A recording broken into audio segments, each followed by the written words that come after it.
محترم بزرگوں، عزیز نوجوانوں، پس پردہ سننے والی ہماری مقدس ماں و شفیق بہنوں، السلام علیکم ورحمۃ اللہ وبرکاتہ۔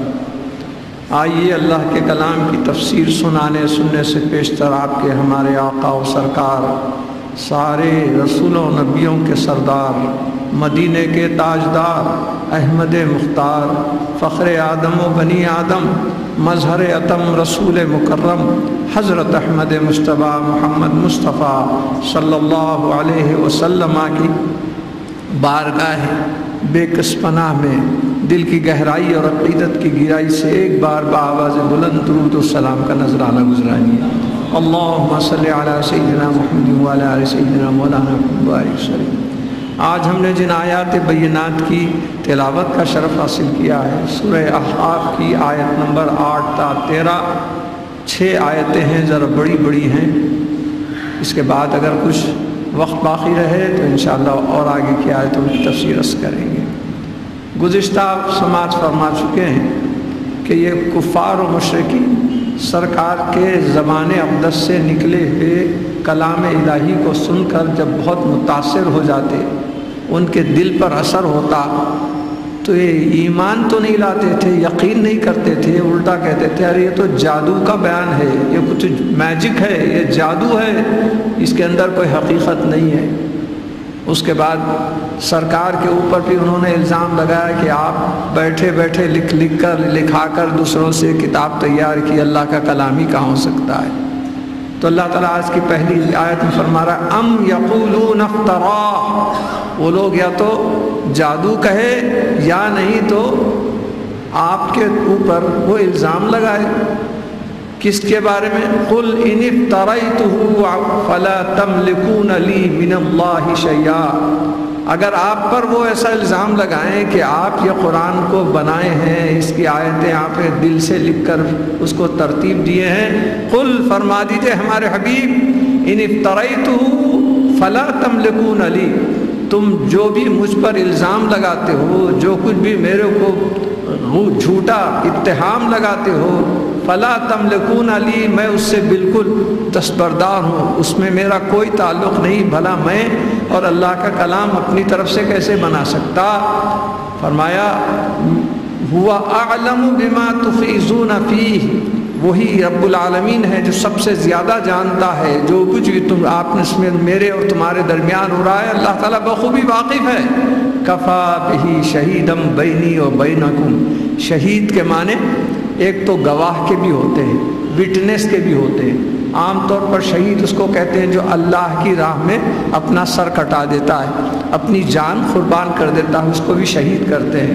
اور وہ بھی شہید اس بات سے کہلاتا جاتا ہے کہ اس کے خون کا ایک ایک خطرہ یہ گواہی دیتا ہے اللہ کے پاس کہ یہ تیری راہ میں اپنی جان دیا ہے، اس لیے شہید کے معنی وہاں بھی پورے پورے اترتے ہیں۔ تو فرمایا کہ دیکھو کفا بھی مجھے کافی ہے، بہی شہیدن بینی و بینکم، فرما دیجئے میرے محبوب کہ میرے اور تم لوگوں کے درمیان اللہ ہی گواہ، یہی کافی ہے، مجھے کسی دوسرے کی کسی ضرورت ہی نہیں ہے، اس کی جو گواہی ہے وہ میرے لیے بہت کافی ہے۔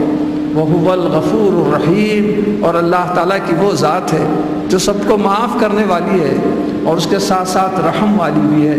مطلب یہ ہے کہ تم لوگ غلطیاں کر رہے ہیں، ایمان لانے سے انکار کر رہے ہیں، یقین کرنے کے واسطے تم پسو پیشی کر رہے ہیں، لیکن سنو اگر تم ابھی بھی وقت ہے، ابھی بھی مہلت ہے، اگر تم ایمان و یقین لا لو، وَهُوَ الْغَفُورُ الرَّحِيمُ، تمہاری پچھلی تمام خطائیں اللہ تعالیٰ معاف کر دے گا، تمہارے اوپر رحم فرمائے گا، لہٰذا اب بھی وقت ہے کہ تم اس سے دستبردار ہو جاؤ۔ قُلْ مَا كُنْتُ بِدْعًا مِنَ الرُّسُلِ وَمَا أَدْرِي مَا يُفْعَلُ بِي وَلَا بِكُمْ، اس کا مختلف لوگ مختلف ترجمہ کر کے اس کا مطلب نکالتے ہیں۔ دیکھیے اس میں کوئی مشکل لفظ تو کچھ نہیں ہے، البتہ بدعن کا لفظ ہے۔ بدعن کے معنی ہوتے ہیں کوئی نرالی، انوکھی، کوئی نئی بات، اسی سے بدعہ، بدعت بھی اسی سے ہے، نئی کوئی بات نکالی جائے دین میں تو اس کو بدعت کہتے ہیں۔ اور بدعت کے بارے میں تو آج کل اہل سنت و جماعت کے اوپر تو تیروں پہ تیر چلتے ہیں. ہم سلام پڑھے تو بدعت ہے، درود پڑھے تو بدعت ہے، میلاد کی محفل پڑھو بدعت ہے، سرکار کی محفل سجاؤ بدعت ہے، اولیاء اللہ کا ذکر کرو بدعت ہے، کسی ولی اللہ کا عرس کرو بدعت. فقط بدعت کی تمہار ہو. ایک بچے سے پوچھا ہم نے کہ میاں یہ بدعت کس کو بولتے ہیں، آپ کو معلوم ہے؟ آپ کو عالم آدمی آپ کو معلوم ہونا چاہیے. تو پوچھنے والے نے پوچھا میاں نہیں، بعض وقت بچوں سے بھی بڑوں کو سیکھنا پڑتا ہے، تم بتاؤ بدعت کس کو کہتے ہیں؟ تو کہا کہ جو سرکار کے زمانے میں نہیں تھی اب پیدا ہوئی ہے اس کو بدعت کہتے ہیں. تو اس کو جواب دیا گیا دیکھو تم بھی تو سرکار کے زمانے میں نہیں تھے اب پیدا ہو گئے، تمہارے سے بڑی بدعت کون ہوگی؟ بدعت تم ہی سب سے بڑی بدعت ہے. تو بدعت کا معنی معلوم ہے نہ مفہوم معلوم ہے؟ بدعن کے معنی نئی چیز، نرالی چیز. تو اللہ تعالیٰ فرما رہا ہے قل فرما دیجئے میرے محبوب ما کنت بدعا من الرسل، رسول کی جمع ہے، میں رسولوں میں سے کوئی نیا نرالا قسم کا کوئی پہلے کے جو انبیاء آئے تھے اس سے ہٹ کر میں کام نہیں کر رہا ہوں. وما ادری ما یفعل بی ولا بکم، اور میں یہ نہیں جانتا کہ میں اب کیا کام کروں گا اس کے ساتھ اور تمہارے ساتھ کیا کام کروں گا، آئندہ کی بات مجھے معلوم ہی نہیں. اس کے آیت سے لوگ مختلف قسم کے عجیب عجیب مطلب نکالتے ہیں آج کل، جو اللہ والوں کی تفسیر اور ترجمہ نہیں ہوتا، دنیا والوں کا ترجمہ ہوتا ہے. اس کا مطلب یہ نکالتے ہیں دیکھو سرکار خود بول رہے ہیں میرے کو کچھ معلوم ہی نہیں ہے، میرا انجام کیا ہونے والا ہے، میرے کو کچھ علم ہی نہیں ہے، کل کے دن کیا ہوگا، شفاعت ہوگی نہیں ہوگی، کل مجھے شفاعت ملے گی نہیں ملے گی، اللہ میرے گناہ معاف یا نہیں کرے گا. یہ الفاظ تک بول دیتے ہیں بعض لوگ. ارے جو اپنی شفاعت سے گناہ گاروں کے گناہ معاف کرنے والے ہیں ان کو گناہ گار کیسے کہا جا سکتا ہے؟ اسی لیے بعض ترجمہ میں سرکار کے لیے سورہ فتح میں گناہ گار کا تک لفظ استعمال کر دیا ہے بعض لوگوں نے. ایسا معلوم ہوتا ہے کہ ان کے دل میں شمع برابر بھی سرکار کی محبت نہیں، آپ کی عظمت اور مقام و مرتبے سے واقف نہیں ہے، ورنہ ایسا کبھی نہیں لکھتے. تو یہاں فرما رہے ہیں کہ بھائی میں کوئی نیا نادر رسول نہیں ہوں، جو پیام پہلے کے رسول لے آتے تھے وہی پیام میں تمہارے تک اسلام کا پہنچا رہا ہوں. وما ادری، اور میں نہیں جانتا، ما یفعل بی، میرے ساتھ کیا انجام ہوگا، کیا حشر ہوگا، ولا بکم، اور تمہارے ساتھ کیا حشر ہوگا. تو ایک تو یہ کہتے ہیں کہ کل کے دن کیا ہوگا یہ سرکار کو بھی معلوم نہیں ہے، اس سے معلوم ہو رہا ہے. بعض لوگ یہ کہتے ہیں کہ دیکھو حضور کے بارے میں تم لوگ بہت کچھ بولتے ہیں کہ سرکار کو یہ علم ہے، وہ علم ہے، پچھلا علم ہے، چھپا ہوا علم ہے، مگر سرکار کو خود قرآن پاک کہہ رہا ہے کہ میں تو کچھ جانتا ہی نہیں کہ میرا کیا معاملہ ہوگا کیا نہیں.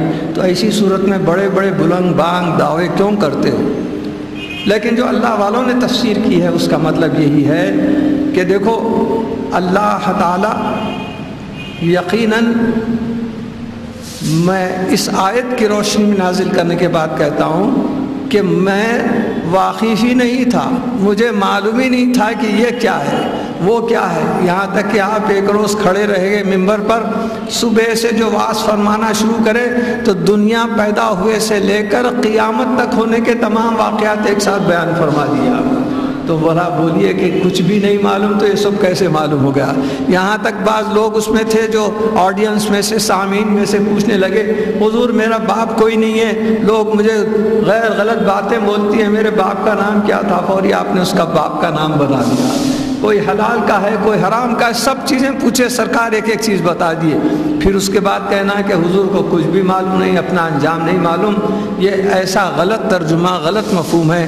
اس لیے کہتے ہیں اللہ والے اپنی تفسیر میں کہ دیکھو حضور فرما رہے ہیں میں تو کچھ بھی نہیں ہوں، مگر اللہ تعالیٰ کا فضل ہے کہ میں سب کچھ جانتا ہوں. اللہ تعالیٰ کی فضل ہے، اس کا ہی لطف ہے کہ مجھے ہر چیز معلوم ہوتی ہے. جیسے کوئی بھی ایک شخص آپ اگر اس کی تعریف کرے اور وہ عاجزی، منت اور دل میں انکسار کی طبیعت رکھتا ہے تو بولے گا ارے واہ آپ میری بہت تعریف کر رہے ہیں میاں، مگر یہ میرا ذاتی کچھ بھی اس میں کوئی جوہر نہیں